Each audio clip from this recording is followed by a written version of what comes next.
Hey folks, glad you could join me outside tonight before we open up shop. Cause before we head inside and grab ourselves a drink, we really need to address that the past couple of chapters, I've been pretty spot on at predicting what's about to happen. Particularly the stuff I've been saying about our favorite speedy speed boy Ingenium. So look, if you haven't read the most recent chapters of My Hero Academia, do yourself a favor, read them and then head on back for this video. Cause tonight, the spoilers for My Hero Academia chapter 322 are gonna drop, and you guys know me by now, I like to put my theories out there right before the spoilers hit so I can see whether or not that my thoughts pan out to be correct. And to be honest, my TV really hasn't let me down in a while. So more or less, this is acting as your spoiler warning. But if you do enjoy the content here at the bar, be sure to hit that subscribe button. And if you never want to miss out on a premiere and join in on the chat where you get a chance to live chat with me, be sure to hit that notification bell. Now let's head inside and talk a little bit more about chapter 321 and throw our theories out there for chapter 322.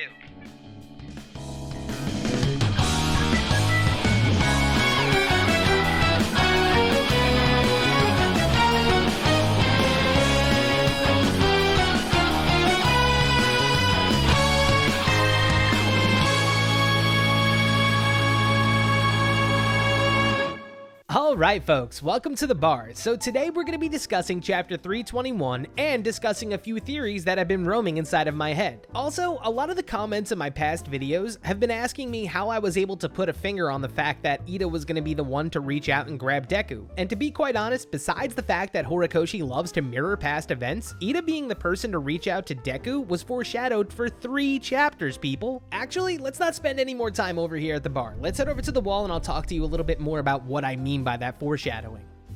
Okay, so in my previous video, I spoke about Iida being the emotional connection that could possibly snap Deku out of it. And I knew that it was going to be Iida from this moment onward in chapter 319, because during this particular color page of chapter 319, Horikoshi made a power move. As everybody knows, you read manga from right to left. So this particular chapter right here, he wants you to see Iida's reaction first, then Ochako, because those 2 characters are gonna be the ones that have the biggest emotional stake in this arc. Like I've said before, Bakugo is Deku's rival. He's gonna be the character that pushes Deku to overcome adversity and always challenge himself to become a better hero. Iida is his best friend. Iida was the guy to underestimate Deku at first and then be completely alleviated of his preconceived notions, which in turn blossom into the beautiful friendship that we know today. Also, when it comes down to being a successor to somebody's legacy, Iida will always understand that, because it's an absolute fact that sometimes a legacy could just be a curse. You can always aspire to be like somebody, but in that sense, Iida is never going to be Tensei, and Deku is never going to be All Might, because these 2 characters are going to make their own decisions, they're going to make their own mistakes, and they're going to grow from them. So when it comes to seeing his best friend cursed by the words that once encouraged him so much, he doesn't just understand the situation, he walked those same footsteps and can sympathize with that irrational feeling of I must do this on my own. Remember, it was only a year ago within canon that Iida felt these same emotions, so they're raw within him as well. That's why if there was anybody out there who can extend a hand to help Deku, it's Iida. So this scene right here completes Iida's transformation into Ingenium, and at the same time, it causes Deku to finally break down just to be built back up. Cause mentally, our boy was fried, and to be honest, it felt like the window to bring back Deku to the side of heroism was shrinking. So when I saw this scene, it just felt like everything I've been hyping up came into fruition, because Iida was the one just like how Kirishima was the one for Bakugo. The mutual respect that Deku has for Iida is always going to be there. Shoot style would not exist if it weren't for Iida. So like I've said over and over for the past month, the only person that was going to save Deku from himself in this situation was Iida.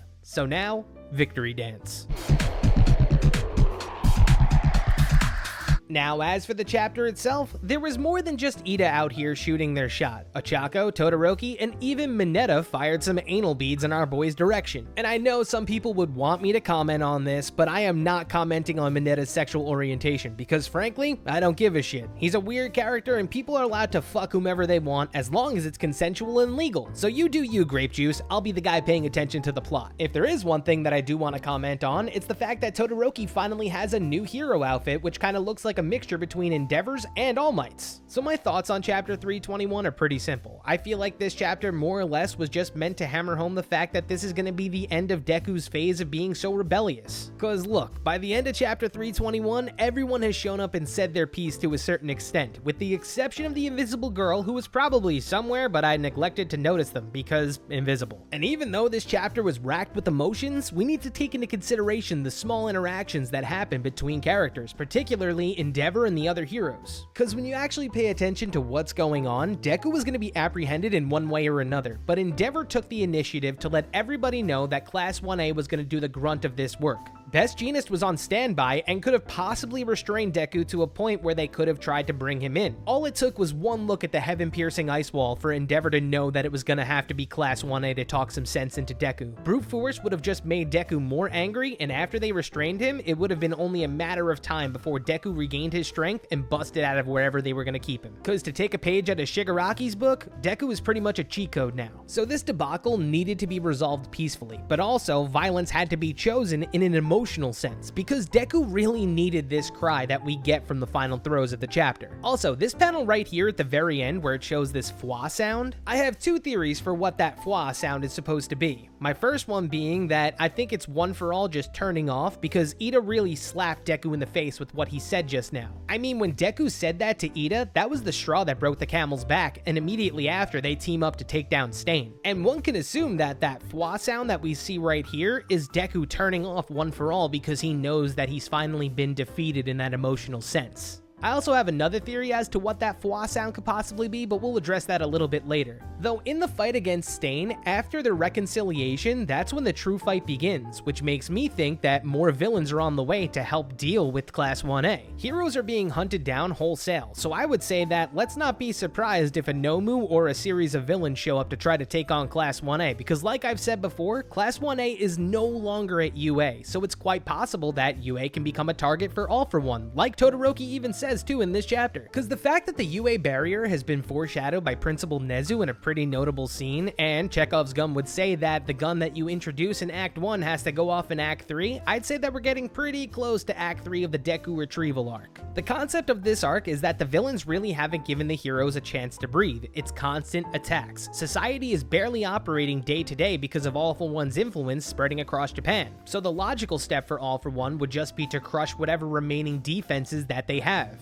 Meaning, take advantage of the mole, or what we know it as, the iconic UA traitor. And for all you Toga fans out there, with her quirk's evolution, I think that it's possible that she could be amongst the people hiding out at UA. Ever since the whole Shiggy debacle, she's an entirely different person, so it'll be interesting to see how her character grows in whatever direction Horikoshi has planned. Either way, my main prediction for this particular arc is that the villains will be attracted to all of this commotion. Personally, I'd like another high-end Nomu to show up, because the past couple of chapters have essentially just acted as a spectacle to show all of us how much Class 1A has grown. And while their collective efforts might have been enough to restrain a superpowered Deku, I want to see if they're enough to take down a credible threat. We've seen that they are capable of restraining Deku, but in my opinion, I really need to see whether or not they're going to act as a detriment to his cause. Because the truth is out, and there's no more hiding it. Every single person in 1A knows about the legacy of One For All. And just like that, they take the metaphor one step further by making Deku feel like everybody in Class 1A is One For All. Also, shout out to the second user One For All for that massive misdirect, making us think that Bakugo was going to be the one, when in actuality, it was the entire class that was going to be able to pull Deku out of his slump. But back to this panel right here for my second theory, because to be honest, the one person that we have not seen is their sensei. Yeah, I'm talking Eraserhead, people. The kids of Class 1A can do all the talking that they want, but I feel the last person to step in the way of Deku will be Aizawa, because I think that he's the person right here that turns off One For All, meaning that this moment right here isn't Deku losing his nerve and turning off One For All. This is the moment Eraserhead appears to talk some sense into his pupil. Eraserhead has lost two of his friends to the life of a hero, and he's not gonna stand idly by and watch one of his students self-destruct like this. And while Iida was the gut punch, Eraserhead should be the knockout. So if I were to give my assumptions about what I think think is going to happen in the coming chapters, I would say 1, Eraserhead will definitely show up to a degree, and 2, we're gonna have another inciting incident that kicks off the next arc, but that is pretty much a given, people. As I would say, there's probably only about 1 or 2 chapters left in this arc, and after that is gonna be the next inciting incident to kick off the next plot line. And to be frank, I would like it if they move back to All Might to see Stain finally confronting him. Being that they planted Stain so long ago, I feel like it's the perfect opportunity to test how much Iida has grown as a person and as a hero when faced with his arch nemesis. I mean, if he talks Deku off of a ledge only to go and jump off one immediately after, I wouldn't say that that's bad writing, but we want growth and independence, not whiny ass crybabies. Because every character in this series has their moment when they get knocked down to their knees, whether it's Bakugo thinking that he was the reason why All Might retired, to Aizawa watching his best friend get crushed by a rock, which I'm hoping that we get to see this weekend. But at the same time, if they remove Aizawa Gaiden from Vigilantes, you're gonna see a really pissed off Dan on Twitter. But yeah, any character that shares the spotlight will just have that moment where they feel absolutely useless yet responsible for their actions. These types of occurrences give us the opportunity to see how much of our kids at UA have grown, and when Deku reached his lowest point, he had the entire class behind him, letting him know that One for All will always have Class 1A. So that's gonna do it for this week's theory. If you think that it's possible that a Nomu or new villains will show up, let me know. And if you're in the camp of Stain appearing in the coming chapters, be sure to let me know as well. I know my personal headcanon wants the final words to Deku to be said from Eraserhead as he turns off One for All with Erasure, but that's just me. So yeah, I guess if you agree with anything that I'm putting out there, or if you think I'm just way out of pocket, let me know in the comments down below. And I hope if there's one thing that we take away from this video, it's that we really need to pay attention more to the subtle nuance that Horikoshi stashes visually every week, because the amount of people that were genuinely shocked that Iida was going to be the one to reach out to Deku amazes me. Like I said earlier in the video, it was foreshadowed for 3 chapters that he was going to be the one to grab Deku's hand. So be sure to let me know how you feel about that as well. And until next time, stay safe. Cheers.